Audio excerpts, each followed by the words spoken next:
Demand that your money be moved. Don't let me tell you that this is a bad idea. Sure, some of you might recall that financial crisis that happened a bit back, circa 2008-ish. At the time, I was working in a call center for retirement accounts such as 401ks or 403bs. For any non-Americans, these are plans from your employer where you can contribute a portion of your salary.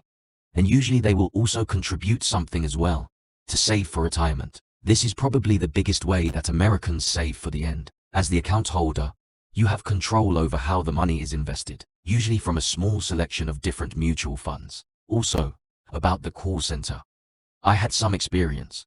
I knew what I was talking about and was able to speak with confidence in my voice. Therefore, I was on the escalated line. This is reserved for the people who want to talk to a manager.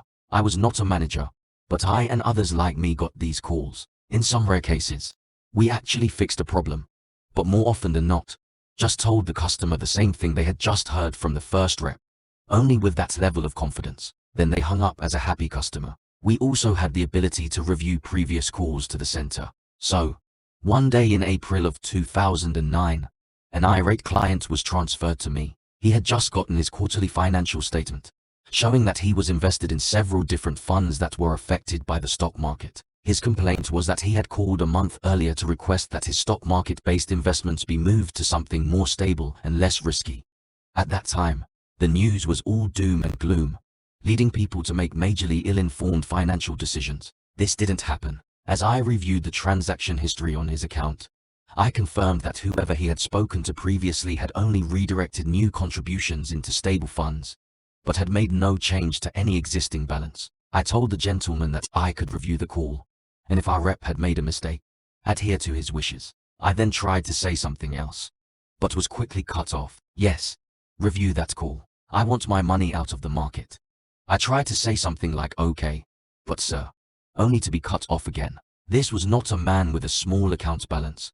At the time it was 500k plus, meaning that at the beginning of the crisis, he probably had around 1 mil in his account. I reviewed the call, and yes, our rep had made a mistake. I went through the process to retroactively conduct his requested transactions. The rep got a negative mark on his record for making a mistake, but the customer really got the short end. For those that don't know, the low point in the market was in early March of that year. Many stocks and markets rebounded enormously and very quickly. What I wanted to tell the guy was something like Fund A is up 28% since the day you made that call. Fund B is up 32%, and so on. But, as he didn't give me the chance to tell him to think about his request, well, that is why I am posting here. As my company had to backdate his transactions, he instantly lost about 150k in his account, and missed out on the boom. Of course, he called later to complain, but, even after our mistake, we had done exactly as he had asked. I hope he is enjoying his retirement.